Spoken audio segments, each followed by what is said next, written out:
Nobody holds your destiny except for you and the Creator. Hello, and welcome to my YouTube channel. My name is Jameelah, and I am a master manifester, and I'm sure you are too because you're watching content like this. The name of this channel is Holistic Manifesting because I believe in a whole body, whole mind, and whole being experience when it comes to manifesting these amazing lives that we choose. What I'm discussing in this video is how nobody else holds your destiny but you and the Creator, right? When it comes to how we show up in the world and what we want to create or how we want to expand, we come across so many people and environments who think that what they do or don't do is going to make or break what we have or what we don't have, right?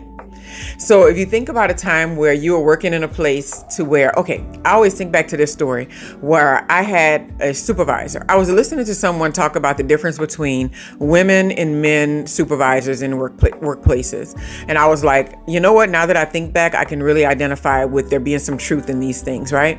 And I was working underneath this lady, and she was a head of like multimedia technology for the college. And I started working this position after I left an IT position because I was just ready to do something else. I've been doing that for almost 4 years. I was like, I could do it, same company, but I'm going to do something else. And it was right at the time where I was going through divorce, and I had my 2 daughters, and I wasn't getting financial support. And I shared this with her, and she knew all these things. And we had like a 10-minute interview, and she went, "Oh, girl, you're hired. And I was just like, oh, well, that's nice. She really likes me. I find people that come off like that, the most complimentary and the most, you're so amazing, this and that and all that kind of stuff, like right off the bat, those are usually the people that give you trouble at the end of the day. And I was working there, and I was working with a whole group of people. It was like 6 of us or whatever that would come in there. And there were different levels of expertise. I was one of the ones who was on the higher end of expertise because I'd worked in IT before I got there. And many of them had only done multimedia stuff. But there was a time when they were merging those areas together anyway. So it eventually went bye-bye, that multimedia only place. There was this guy that we used to work with. He used to like smoke marijuana on all his breaks. And it was clear. And she was just like, oh, I got to get rid of him. She used to say that all the time. Well, there was a moment in time to where I used to come in there all slouchy and like out of it because I was going through divorce. I had 2 small children. It was just rough. And I just looked rough. I looked like I was going through what I was going through almost every single day, right? But then there came a time where I was just like, you know what, girl? The me that was in there, that's always in there, the phoenix rose from the ashes, that she woke up. And I was like, I need to be working on my career. I want to teach. I want to do some other stuff. So I started applying for teaching jobs, which was, in a college environment, it's higher on the echelon than being a staff person or whatever. So that's how they all see it. So being faculty is like, most important because you're the one that's teaching and stuff. So I was like, I can do that. I have a master's degree. I want to blah, blah, blah. And so when I was applying, I was telling her all about it and going on with her about and she was like, oh, that's so nice. But I noticed her energy shift a little bit, but because of my lack of maturity in that area, I didn't really know someone who could be so supportive of you, can like flip on you that quickly. And at some point I got a position for like August to later on in that year to start teaching. And it was at one of the colleges. Yeah, it was a part of that, college system. And like, people I work with, they were excited and everything like that. Well, she came to the point where she had to let go of some people. So she said, in the workspace. And I can honestly tell you, this is like the only place I've ever been let go from, like in that way, because I've been a lot of places and usually it's me picking up and moving on. But she came to me one day, no eye contact, anything. She was eating tuna. I remember it like it was yesterday because I smelled the tuna. She was looking out of the window, eating her tuna. I'm over here now. She's looking out of the window, eating her tuna. And she's just like, after I told everybody about the new position, the people I work with were all happy for me and stuff like that. This was like in May.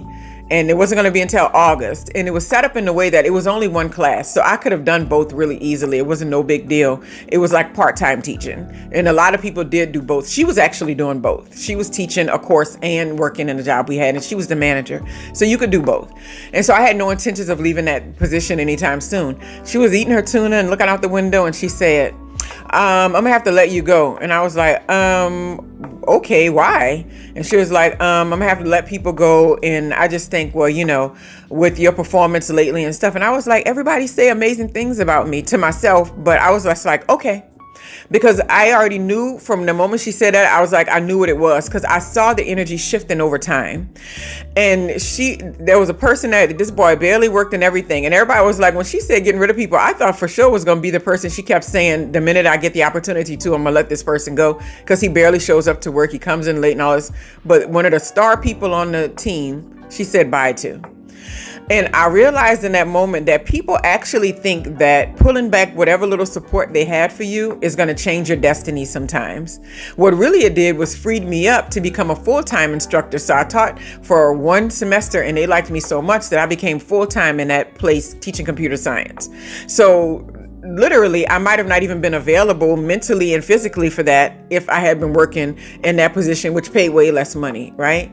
And so we just have to keep that in mind, that there are people walking around thinking pulling back their little support is going to change your destiny in some kind of way.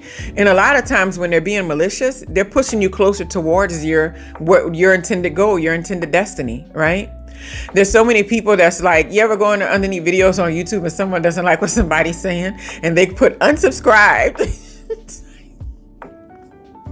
It's like, why? Who cares? It's like, if you're going to unsubscribe, just leave quietly. You'd be surprised how many people unsubscribe, subscribe. They come back and forth. It's so weird. And I find it to be interesting, because I'm just like, well, if you know it's somebody that you don't really care for that much, just unsubscribe and go away all the way. And I get it. Sometimes it's a logistics. Sometimes you unsubscribe because you don't want certain stuff coming up in your feed, anymore. But sometimes people are like that, and they want to share with you, I'm unsubscribing because of this. And it's like, that's fine. It's okay. It's not going to change what I do here. It's not going to change my destiny. Me and the creator are the only people that's involved in my co-creation. You cannot create in the life of another. You can only throw things at them. You can throw arrows, you can throw darts, you can throw rocks at them. But if they're not interested in receiving what you're throwing out, then their destiny and what they're creating, it does not shift and it does not change. And I think a lot of people do not understand this. Your lack of support does not change my destiny. People's lack of support for things that you're doing does not change your destiny, right? Sometimes we get caught up with looking for really specific people and specific things to change or shift so we can feel better about what we're doing. But all that's saying to the creator is that you're not ready for what you're really looking for, because you're still caught up on whether or not other people are saying it's okay, whether or not other people are shining on you or whatever.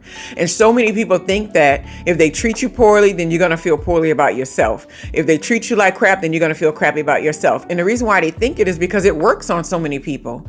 But if people understood that nobody can control your destiny but you, then they won't let other people's negative words make them feel low about themselves. One of my favorite things to see is when I see other women, or men in general, it really doesn't matter. But when I see other people getting things thrown at them, negative energy, negative attitudes, people judging them and treating them poorly, and they still stand up tall like, okay, that's one of my favorite things to see, because so many people are allowing themselves to be muted and allowing themselves to be minimized and treated a certain way and looked down upon because somebody else said something or took back some support or fired them from a job or, broke up with them at a low point. It's like, that's not the case. I was having this conversation with my daughter the other day, and I was just like, just because you see a person a certain way doesn't mean that everybody else does. And it also doesn't mean that they don't see clearly their own destiny and that you may be misunderstanding what they're putting out right now. So I was like, the more you go in life and the further you travel along the road, you're going to see how judging people on any deep level is not going to be useful for you, because you're going to see how quickly that your words mean absolutely nothing. And if something is available for them, it's something that they're supposed to have and they're trying to create in their life, they're still going to get it. They're still going to have access to it, as long as they don't let any negative feedback or other people's mindsets and ideas infiltrate their life and what they're doing. Right? And we all know sometimes there's healthy feedback, but we all know a lot of feedback out there is not healthy. A lot of people are just sharing things because they want you to stop doing what you're doing. They want you to stop being who you are. They want to say that you're doing too much. You ever see sometimes people are like music artists and people put out music after music after music and people say they're doing too much. Why? Why are you even looking over there? If you don't like what they're doing, then don't even look in that direction. It's like, how can somebody be doing too much if they're just doing what's in their heart and what they love and what they enjoy, right? Like, I can sit here every day and make a video about some area of life, some area of wisdom that needs to be shared, some area of intellect. And I'll be doggone if somebody comes to me and say, you're doing too much posting every day. That's fine. Then don't look. It's okay. It's like, we got to get out of this mode of thinking that, what we're focused on a person is what they're focused on in themselves. You may be focused on this woman dressing a certain way and not being classy and all this kind of stuff, because a lot of people like to do that too. But she may be focused on her spiritual alignment. She may be focused on how she shows up emotionally for her children, what joy she brings to the world. And if she's in alignment with that and she's co-creating with the creator, what you got to say about the way she's dressed doesn't even mean anything. So just remember that when people think they're going to pull back a little support, or they're going to pull back a little focus, or they're going to pull back their energy, take away a job, take away an opportunity, is going to change your destiny. You got to remember that these people do not hold my destiny. This environment doesn't hold my destiny. This relationship, this person, this husband, this wife, these children, none of this holds my destiny. I do, and the creator does, right? When you get in alignment with those two things, then you can go in places where people don't approve of everything that you are and everything that you're doing. And you can be like, well, you may be focused on that part of me, but I'm focused on this part of me, right? That's why I've always been able to walk around with my head held high in almost any environments, right? I wrote a book called White Spaces because there was a time when I was always in environments where I was always in spaces to where there was ethnically nobody that really looked like me. And while I noticed, it was never a big deal to me because I didn't really care. Because I'm like, no way that anybody in this environment is going to feel about me is going to change the way I feel about myself. It's like you don't have that kind of power. And so sometimes you make mistakes and you forget these things sometimes, and you be like, well, things not working out here, this not working out there. Maybe they do have a point, and maybe they do. Maybe sometimes that is. But if it's anything that's saying that you're less than what the creator made you to be, then no, they don't have a point, right? Anything that's making you less than, they don't have a point. So just keep that in mind. People pulling back little support or little things that they were sharing with you, money, all this kind of stuff, it does not change your destiny. It does not change the reason why you come to this earth experience and show up here. There are billions of people on this earth. If you can get 1,000 people to look at you at one time, you're already successful in doing good with some product or service or problem that you're solving, whatever. And it's like, so if like 5 people decide to unsubscribe to you, and I mean in real life, not even just on social media platforms, that's not going to change anything. If you are in alignment, you're co-creating and you're getting on the right path, that's not going to change anything. When those 5 run away, 25 more will show up. I've seen it with my own YouTube channel. We're talking about certain things, and then like people immediately drop off because they don't want to hear about a subject, and then 10 more pop up the next day. Nobody has the power to change your destiny but you and the creator. Have a wonderful, wonderful, wonderful day.